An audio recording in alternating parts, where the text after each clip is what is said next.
Hey, coaches, welcome to my YouTube channel. This is Coach Simpson for those of you who may not have been here before. And this week I'm going to be walking through my belly series. And so today we're going to just kind of do the overview of what I call belly, which some guys might call ISO or duo with a wrap, however you want to call it. You know, we've just kind of adopted it as our belly play. And then tomorrow I'll walk through RPOs, formations that we try to use it with.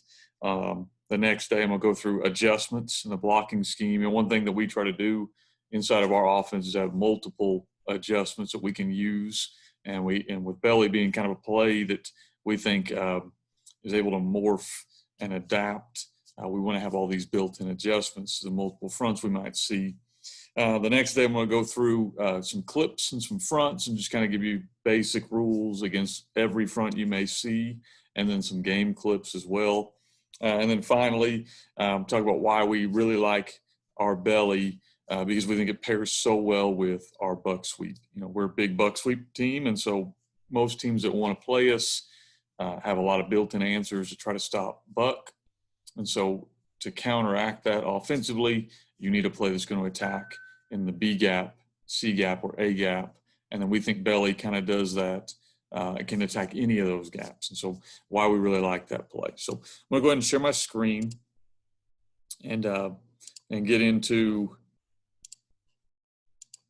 you know, what we consider to be one of our best run plays. And I think it's a play that you could use in any offense you run. I've run the same blocking scheme in 10 personnel back in the day. We just called it a different name.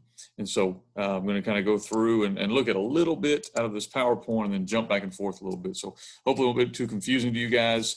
If you have not already done so, guys, this is my YouTube station. I do plan to put 4 to 5 videos out a week throughout the off season. I'm trying to get to 1,000 subscribers. So if you haven't already done so, if you don't mind clicking the subscribe button, that'll allow me to go live. And that's kind of one of my goals with this channel, is to eventually be able to go live on YouTube. This is also my contact information. If you want more in-depth material, I've got it available on my website, fbcoachsimpson.com. You can find me on Twitter. You can also email me, fbcoachsimpson@gmail.com.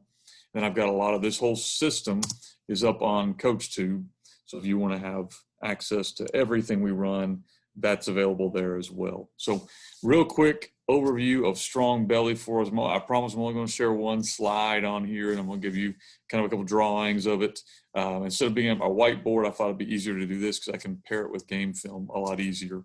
So for us, strong belly is going to be run to the strong side. If you watch much about my offense, you know that we have a strong side and we have a quick side. For us, the tight end wing is going to be attached, or at least the tight end to the strong side, 90 to 95% of the time. So for us, this is kind of our mindset. We've got to get a yard, 2 yards, 3 yards, whatever it is, play. And we also think it pairs really, really well with buck sweep. I'm going to talk a lot about that the last day of this kind of section on my YouTube.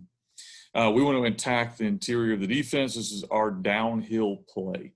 This is we're going to attack downhill. We're going to get double teams, or we're going to get one-on-one, big-on-big blocking. Here we come. We think this goes really, really well with buck again, because you can take a lot of the same ideas here for us on buck sweep. We pull our quick guard, he uses the lead, kind of the lead lineman leading up through the hole. Same thing on strong belly. He's going to wrap through the hole. So this kid is already very comfortable blocking second level. He's usually our most athletic lineman, so this pairs really well with our offense. And this is much more of an ISO play. So if you are familiar with ISO type plays or lead type plays, this is going to be much more like that. So it's a much easier play to get installed into your offense once you teach the basic rules of it. Okay. So I'm going to go and pull up the basic rule. Okay. And hopefully this is coming through to you guys. You can see how old I am because I use Old Playmaker Pro. But this is the basic rules for us. So as you can see here, we teach our center. He's going to block on backside. Our strong guard is going to block the #1 defensive player on the play side. And in a couple days, I'm going to go through all the different fronts and walk through the multiple fronts. So basically, it's very easy. He counts across and he finds the first defensive lineman.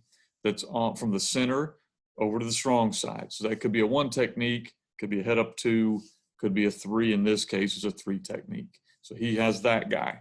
He's usually going to be double teaming. And the reason this works well in our offense is this is generally one of our smaller linemen. And so the worst case scenario, he's going to be blocking out on a guy with no help. We're going to run a gap. Best case scenario, he's usually going to get a double team, and he's much more comfortable climbing to second level probably than a lot of our other linemen are. Strong tackle is going to count the second defensive lineman. In this case, the second defensive lineman is a 9 technique. We're not going to ever ask him to go block out on a 9 technique. So he knows I can't block that guy. I'm going to double the number 1. Generally, he's going to count 1, 2. He's got number 2, or in this case, as you can see, he's going to double team that 3 technique to backside backer. Tight ends rules are very simple. Our base rule for him is block out. You've got the first level defensive player, C gap, or really be D gap out. So 9 technique, you're going to block him out. Obviously 6 techniques, you got to kind of come up with some rules, and I'll go over our adjustments in another day this week.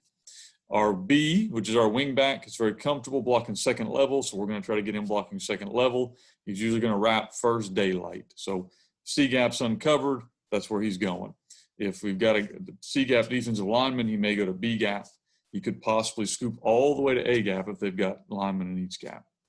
Quick guard is going to pull wrap. Usually he's going to pull wrap first daylight. So if we get double team that 3 technique, he didn't move much, we could possibly hit A gap, but usually, with the way we're going to get that double team, he's going to hit C gap on that. Quick tackle, same rules as Buck, same RPOs as Buck. And we'll go through our RPOs tomorrow. He's going to step hinge. So that's our base rules on blocking belly. So in this case, the play went C gap. It could go B gap, A gap, doesn't matter to us. We're going to adjust on how your defensive line plays us, okay? And I've got one clip I'm going to show today to kind of give you an idea of what we're trying to accomplish. So we're going to run belly here. I've got the end zone shot coming up, but basically all we're trying to do is we're going to step hinge here. Okay, we're going to block on backside here. The next defensive lineman is way out here, so we're actually going to get a double team right here. So these 2 guys are going to double, okay, to middle linebacker. In our game plan, we were leaving this guy unblocked because we were reading him with our quarterback. That was the RPO, okay? Strong tackle is going to block first defensive lineman this side of the center. So there he is. Tight end is going to block out. There he is. Our B is going to wrap play side right here. Our guard is going to wrap to the mic as well. So we're almost getting double teams. We do have one unblocked defender.